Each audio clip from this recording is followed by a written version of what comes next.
Textile અને diamond city તરીકે ઓળખાતું સુરત શહેર હવે દેશમાં ઓર્ગન ડોનેટ શહેર તરીકે ખ્યાતિ પામી રહ્યું છે.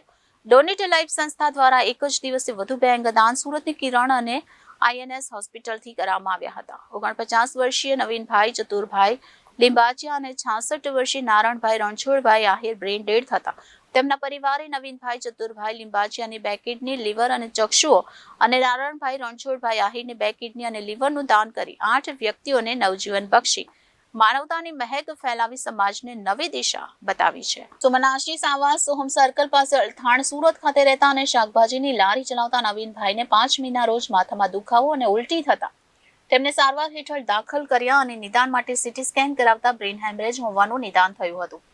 ફરી એક વખત સીટી સ્કેન કરાવતા બ્રેઇન હેમરેજ અને મગજમાં સોજો હોવાનું નિદાન થયું હતું. ક્રેનિયોટોમી કરી મગજમાં જામેલા લોહીનો ગઠ્ઠો અને સોજો દૂર કર્યો હતો. 25 મેના રોજ નવીનભાઈને વધુ સારવાર માટે સુરતની કિરણ હોસ્પિટલમાં દાખલ કરવામાં આવ્યા હતા. 26 મેના રોજ નવીનભાઈને બ્રેઇન ડેડ જાહેર કર્યા હતા. ડોનેટ લાઈફના સ્થાપક પ્રમુખ નિલેશ માંડલેવાલાનો ટેલિફોનિક સંપર્ક કરી નવીનભાઈના બ્રેઇન ડેડ અંગેની જાણકારી આપી જણાવ્યું કે તેમના પરિવારજનો અંગદાનની પૂરી પ્રક્રિયા સમજવા તેમજ અંગદાન કરવા માંગે છે. ડોનેટ લાઈફની ટીમે હોસ્પિટલ પહોંચી નવીનભાઈની પત્ની ઇન્દુબેન, પુત્ર વિપુલ અને પરેશભાઈ, શૈલેષભાઈ અને ગોવિંદભાઈ, ભત્રીજી મનીષાબેનને અંગદાનનું મહત્વ સમજાવ્યું હતું અને તેની સમગ્ર પ્રક્રિયા સમજાવી હતી. તો નવીનભાઈના પત્ની ઇન્દુબેન, પુત્ર વિપુલ અને પરેશ તથા પરિવારના અન્ય સભ્યોએ જણાવ્યું કે અમે સામાન્ય પરિવારના છીએ. જીવનમાં કોઈ ચીજ વસ્તુનું દાન કરી શકીએ તેમ નથી. મારા પતિ પિતા બ્રેઇન ડેડ છે, શરીર તો રાખ થઈ જવાનું છે, ત્યારે તેમના જેટલા પણ અંગોનું દાન થઈ શકતું હોય તે કરાવીને ઓર્ગન નિષ્ફળતાના દર્દીઓને નવું જીવન આપો. નવીનભાઈના પરિવારમાં પત્ની ઇન્દુબેન જેઓ ગૃહિણી છે, એક પુત્ર વિપુલ જે હેર કટિંગનું કામ કરે છે અને બીજો પુત્ર પરેશ છે જે લેબોરેટરીમાં બ્લડ કનેક્શનનું કામ કરે છે. બીજા બનાવની માહિતી એવી છે કે નવસારીના રહેવાસી નારણભાઈ રણછોડભાઈ આહિર 22 મેના રોજ સાંજે પોતાના ખેતરે જઈ રહ્યા હતા ત્યારે અડદા ગામના જૂના રસ્તા પાસે અજાણ્યા બાઇક ચાલકે નારણભાઈને ટક્કર મારતા તેઓ નીચે પડી ગયા હતા. માથામાં ગંભીર ઈજા થવાથી બેભાન થઈ ગયા હતા.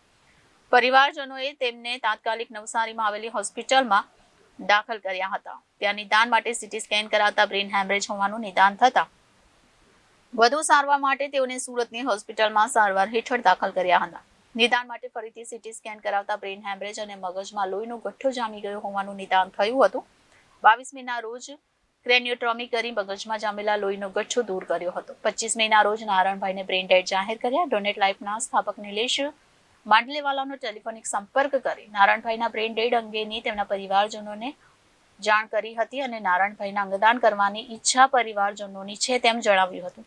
ડોનેટ લાઈફની ટીમે હોસ્પિટલ પહોંચી નારણભાઈના પુત્ર રાકેશભાઈ અને રીતેશભાઈ તેમજ પરિવારના અન્ય સભ્યોને અંગદાનનું મહત્વ અને તેની સમગ્ર પ્રક્રિયા સમજાવી હતી. નારણભાઈના પુત્ર રાકેશભાઈએ જણાવ્યું કે અંગ નિષ્ફળતાની પીડા શું હોય છે અમે સારી રીતે જાણીએ છીએ. મારા નાના ભાઈ રીતેશની બંને કિડની ખરાબ થઈ ગઈ છે. છેલ્લા 2 મહિનાથી તેને અઠવાડિયામાં 2 વખત ડાયાલિસિસ કરવું પડે છે. ડાયાલિસિસની પીડા શું હોય છે તે અમે પરિવારજનો ખૂબ સારી રીતે સમજીએ છીએ.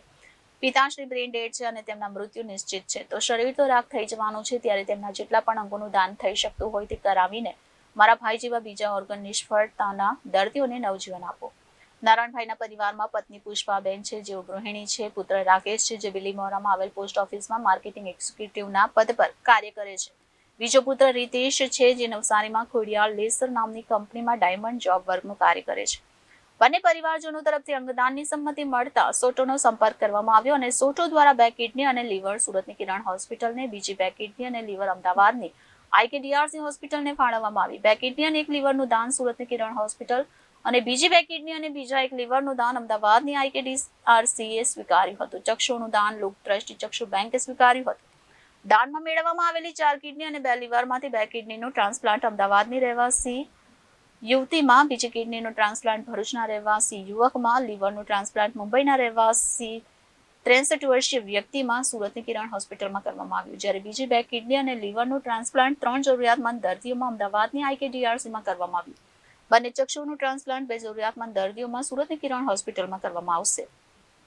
લીવર અને કિડની સમયસર અમદાવાદની IKDRCમાં પહોંચાડવા માટે સુરત શહેર પોલીસના સહકારથી ગ્રીન કોરિડોર બનાવવામાં આવ્યો અને ઉલ્લેખનીય છે કે હૃદય, ફેફસાં, નાનું આંતરડું, હાથ, લીવર, કિડની જેવા મહત્વના અંગો દેશના જુદા જુદા શહેરોમાં સમયસર પહોંચાડવા માટે સુરત શહેર પોલીસ દ્વારા અત્યાર સુધી 118 ગ્રીન કોરિડોર બનાવવામાં આવ્યા છે.